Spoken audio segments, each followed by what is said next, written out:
David, would you like to be able to introduce your guest today? Yes, exactly. I would love to. Well, good morning, everybody. I've had the pleasure of knowing Rick for good 6 to 7 years since I moved to Marble Falls. And, Allie and Rick worked together at the high school really closely and got to know him through that. But then I found out that Rick and I have a illustrious past of Rick was once a Division I football official, and he got to officiate with a lot of my current crewmates and officials. So we continue to reconnect with that. And but Rick has had quite a few opportunities at the Marble Falls Independent School District, and I thought of Rick to come in, and he has a new position, and I think it's something that a lot of people really don't talk about until there's a emergency or a situation, but it takes a lot to keep our children safe. And my two children, one in middle school, one in high school, that go there, and then of course my wife that leads the principal of the careers and the alternative high school. So I want to introduce Rick Hoover, and I really appreciate, Rick, you coming out this morning and speaking. Thank you, David. Thank you. I wasn't sure David was going to bring up the connection he and I had. That's something that I haven't done it in a long time, but for about 20 years, I was a Division I football referee like David is. David's at a much higher level than I am. I was never good enough to make it quite to the big time and to do bowl games like he's doing, but I did do quite a bit. I was on TV quite a bit, usually cussed at, not very popular. So thanks for having me. This is actually the first time in my new capacity as Director of Special Programs that I've had opportunity to come and address people. It's not the most interesting topic for most people on the surface. Having been the athletic director for the past 4 years, I did this quite frequently. It was very often I'd be asked to speak to groups because everybody's interested in sports and what's going on. But as David said, kind of behind the scenes, what's really important is keeping our kids safe and keeping our staff safe. It's not just our kids; it's our kids and our staff, which is what a huge part of my job as this Director of Special Programs. I have basically three umbrellas that I deal with: safety and security, truancy. I heard you guys talking about court and families and CPS. I'm smack dab in the middle of that. I've spent a lot of time with truancy issues. And then I'm also the emergency management coordinator for the school district, which the EMC for the school district, that comes into play recently. The freeze we have to coordinate and use our facilities as shelters and different things. The floods we had a couple of years ago, that comes into play. Anytime the community that we have the opportunity to use our district assets, which is also community assets. They're not district assets, they belong to the community. So somebody has to kind of spearhead those processes and make sure we have buildings open, make sure we have heat when we need it. And because those things happen, and they don't always happen at the most convenient time. Sometimes they happen at 2 o'clock in the morning on a Saturday, and somebody has to facilitate what needs to happen. So all of those three things are under my umbrella. But today we're going to talk about safety and security for the district, for the kids, and for the staff. Typically, when I do have conversations about this, the topic everybody it tends to want to talk about is active shooters, because that's what gets the media attention, and it's horrifying for everybody, and it's very real. So just to kind of touch on that for a second, we drill our staff and our students regularly. We work on worst case scenarios. We practice. We prepare for the worst, pray for the best. Okay, that's just how it is. So we do have drills. We do active shooter drills. We do fire drills. We do tornado, bad weather drills. We do perimeter drills, things people don't think about. If there could be a chemical spill in the community, real near a school, and we may have to put the school on perimeter lockdown. We may have to hold everybody in the building because it's not safe to be outside the building. There's just a number of different things that can come into play that deal with keeping our kids safe and secure, and our staff safe and secure. So these are the things that we deal with on a daily basis. But believe it or not, that's the ongoing mission. What happens is there's so much that happens daily, as far as daily and weekly, as far as everything we do. So to accomplish that, it's a big task. So to accomplish that, some of the things we do, every staff member, everybody, doesn't matter if it's the superintendent, teachers, the lunch workers, bus drivers, maintenance guys, everybody that's employed with the school district, they have to go through a training with myself. And if you were to ask them, it's probably not the most exciting hour of their life, but they have to go through it every year. Everybody has to do it. And in that training, I go into way more details than what I can talk about today, okay, as far as those drills are concerned and the processes. But we dedicate an hour, and I have to do it multiple times throughout the year because we're constantly hiring new people, subs. If you want to sub at our school, you have to go through the training because bad things don't happen when it's convenient. It happens. They happen when they happen, and we have to have everybody prepared for when these things happen.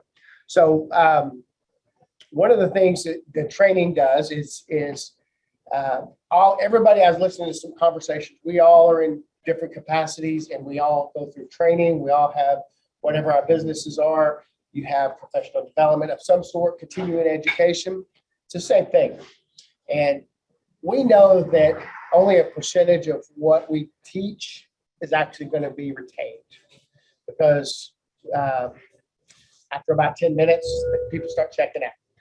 So that's why we do it every year. Just because you've done it once, you got to do it again. And we hope that, when the emergencies do take place, that we're able to rely on some of that past knowledge that we've pumped into people. But one of the best things, besides the training we do, one of the things that's happened recently that I want to talk about real quick, that everybody, all of our taxpayers has contributed to, is our recent bond election that we had. We passed a bond a few years ago with lots of changes and lots of updates that we use that money for. So when it comes to safety and security, one of the things that we did was some of the architectural changes at our campuses, at several of our campuses. At the high school in particular, if you've ever been to the high school, if you haven't been there since the updates have happened, you need to try to get up there and look at the high school. It's a completely different campus. So the redesign of the high school, what we did was we removed the multiple entry points at the high school. Okay, not all of them, but that high school was originally built, I believe, in '87, and the designs in '87 compared to the designs in '22 are a lot different. Okay, the world's a lot different, and so we've removed most of the entry points. And made it a much safer campus. We've added keyless entry, which doesn't sound like a big deal in today's world, but the fobs, boom, get in. That's a big deal. But guess what? Every door, if anybody's ever done this, to install a keyless entry on a door, it's not cheap. It's not cheap. And then when you start looking at all the different doors just at one campus, much less 7 campuses, it requires bond money. Because it's a lot, it's expensive. So, but they're necessary. To think that we didn't have keyless entry is really hard to in today's world. So that's a huge thing. The other thing that was really significant that we changed, besides the high school and the flow of the high school, was the bus loops. If you've ever been to the middle school or the high school, and then Highland Lakes as well, all three of them were really outdated as far as traffic flow, trying to get in. If you try to go to the high school prior to the updates, if you try to go at 4 o'clock, oh my goodness, it was frustrating to say the least. So we've restructured, rebuilt our bus loops, took them through a different route. So that accomplished several things. Not only are our parents in a much better mood after they pick their kids up and we're able to get out of there, it's so much safer. We used to have all the buses coming in one spot, but all the kids were released from school at the same spot. And those of you that, all of us, I know this is hard to believe, I was a 16-year-old driver at one time, okay? You don't make good choices when you're a 16-year-old driver, okay? You think you are, but you don't. Well, imagine hundreds of 16-year-old drivers being released at one time, and then you also have 15 buses and 1,200 other kids walking out into. That was a recipe for disaster, and so we had to get that fixed. Again, safety. This is not necessarily bad guy security stuff, but it's safety. It's critical to our safety of our kids. So the redesign of our bus loops were very instrumental in trying to keep our kids safe. And we were able to do that at the high school, at the middle school, and at Highland Lakes. The traffic flow is just very, very significant. Prop doors, okay? Doors. Kids love to prop open doors. So if we prop open a door, what have we done? We've just now we've given an access point to a bad guy if they wanted to get in. So what we did, we've installed prop door alarms. Okay, they're not alarms that go off. They're just quick notes that sit to a few key people that, hey, this door's been propped open. We know to go unprop it. We've been fighting that battle since we were all kids. Okay, we did it when we were kids, and guess what? They're going to continue to do it. We preach and we yell at them and we threaten them. We scald them. Don't do this. Don't do this. They're going to prop open doors. Okay, because they're running out to grab something, or they're waiting on their friend, or their mom's dropping off breakfast. There's a number of reasons. Okay, it's not right. We want to change it, but it is what it is. So. That allows us to help manage that process. Another thing that's part of it, the stuff I'm talking about was really more all in the bond that all of us help contribute to. Panic buttons. You would think in today's world we had those. Well, we didn't have. Okay. Front desk, something bad's happening, they can activate. Okay.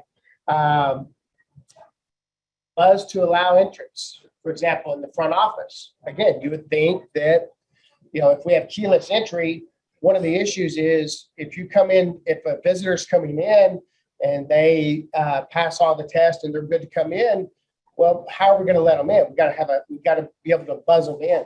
Okay, all of those things are expensive and bring us up to somewhat of modern times. And again, so the biggest wave of change that we've had has been a huge hats off to the bond that helped us get to that.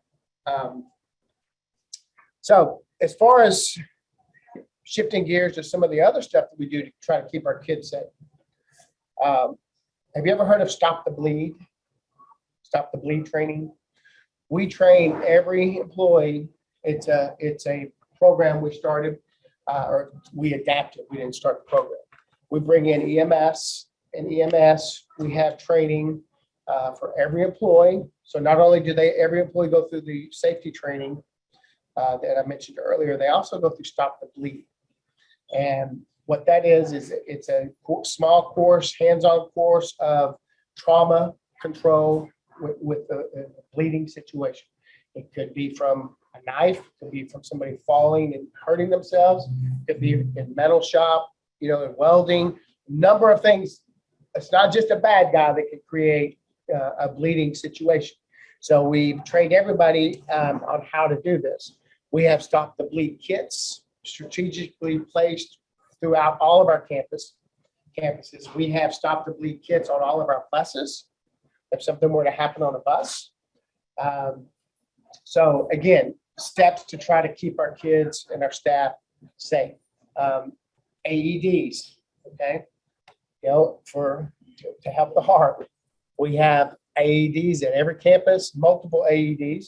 They're strategically placed, and not everybody's trained on AEDs, but key people are trained on AEDs.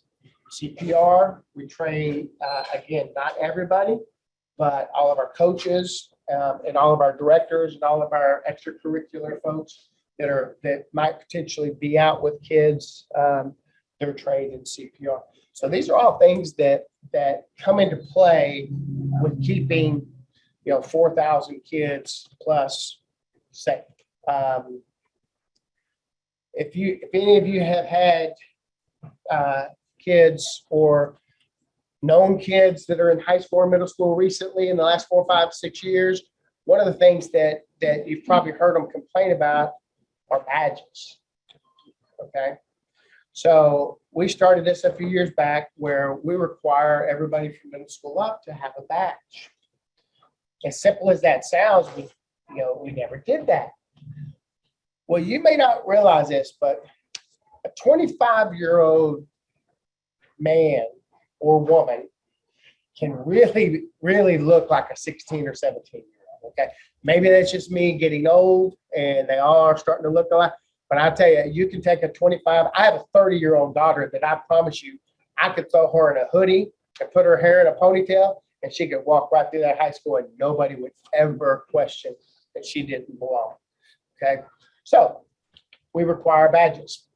Part of our training is every teacher, everybody who works for the district. If you walk through our school, man, woman, or child, and you don't have a badge on of some sort, you are to be stopped, even if we know it. Okay, even if it's Kyle Futrell. Okay, you guys all know Kyle Futrell, probably been around forever. Everybody knows him. It doesn't matter if he's walking through our hallways. He should either have a badge on, that's a visitor badge, or an employee badge of some sort. That's just now. I'm not going to tell you that it's 100%. People make mistakes, but that's what we're working towards. We want everybody to feel empowered. And I will sometimes, not have my badge on purpose and see if somebody asks me. Now, it's a little bit cheating because some of them, they feel a little intimidated to stop me, to ask me, but I want them to, and they usually will. They'll usually do it with a smile. They'll say, "Hey, Coach Hoover, where's your badge?" I'm like, "Good job." And that's what we want. We want them to do that. Some of the couple of the other things we have a system at the front desk. If Brandon wants to come up and check his kid out, well, we know Brandon, but we don't just say, "Yeah, get him." Okay, we enter him into the system. We run his ID, and we have a background check, a Raptor system that will flag it if there's a problem. Okay, and problems come up quite frequently, and we have to deal with them. And our guys are trained and know what to say and know how to handle it at that point. So there's no foolproof system of keeping our kids, completely safe. The bad guys in the world are pretty dang smart. Okay. The people that write computer software, computer viruses, imagine how smart they are to write that stuff, to be able to penetrate the government, securities. They're pretty dang smart, and they're always working against us. So we have to continue to always be moving forward as well. Again, this job is not ever there. We're never there. For those of you that, again, most of you guys are here because, you believe in the four-way test, you believe in the things that we do to provide for the community, we serve others. Okay, and to serve others, you're never done. You're never ever done. And sometimes we feel like we're done, but that job is never ends. To kind of wrap up a couple of things that we also have, we have anonymous tips that people can. We have a way for parents, kids, people to send us tips if they want to, if they can remain anonymously. We have social media monitoring where we keep an eye on, and we have found threats. People, kids sometimes aren't the smartest. Okay, sometimes they will brag about what they did or brag about what they're planning on doing. So we keep an eye. We scan those, the medias, and we have a way to do that. So we look at that stuff. One of the other things that we do that you guys probably know about, that we try to help keep our kids safe. We do drug testing for our kids, not all of our kids, for kids that participate in extracurricular activities, or if they drive. If you're going to drive on my campus, I need to know that you're not high. Okay, so most of the kids do one or the other. They either participate in extracurricular activities or they drive. So in order to do so, we have a policy there. We have, we've been known to show up with canines and check, make random checks every once in a while. Because we want to keep, it's the thing that we're trusted with are the kids. Okay. Before anything else, before the quality of their education, before the quality of their football experience, or their band experience, or their theater experience, or whatever you want to insert there, before any of that, what we're trusted with is that they get home safe. And so that's our number one priority. And that's what the job that I have been in charge of and am in charge of. And it's a ever changing process. So I'm going to wrap up with that. And if anybody has any questions, I don't know if I went too long, but yes, sir. If you were to repeat the question for those. Yes, sir. What do you do about security on buses? Okay. On the bus? The question is, what do we do about security on buses? Well, that's an ongoing issue, problem for everybody. We have cameras on every bus, multiple cameras. There's not a place on the bus that's not on film. And that's our bus drivers are trained on how to deal with bad situations or hostile situations with kids or somebody else. And again, it's a challenge, because when you have a bus full of kids and you have one adult, that can be challenging. You have two-way communication. Oh, yes. Oh, yes. We have all our drivers have two-way radios, and they have their cell phones. We have a system. We have a monitoring system. I can tell you within 5 feet of where every bus is at any moment, at any time. I actually have the two-way. Several of us, not just me, but the two-way radio I keep in my office. I do not participate in the communication with the bus drivers, but I monitor. I have that information at my access. So we're watching. There's no way to completely, the resources aren't there to do other things, but technology is there. And if something happens, we could be there quickly. Yes, sir. That's a good question. Yes, ma'am. What is the relationship with the SRO? Are they under you or are they? Okay. The question is, what is the relationship with our SROs, our school resource officers.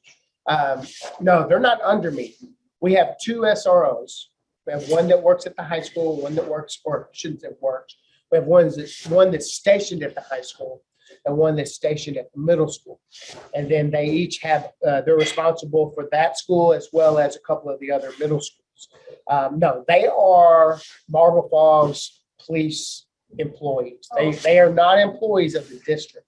They're housed on our campus. And our relationship is such that you wouldn't necessarily know they weren't employees. And I work together with them daily. Also work with the Vernon County Sheriff's Office daily.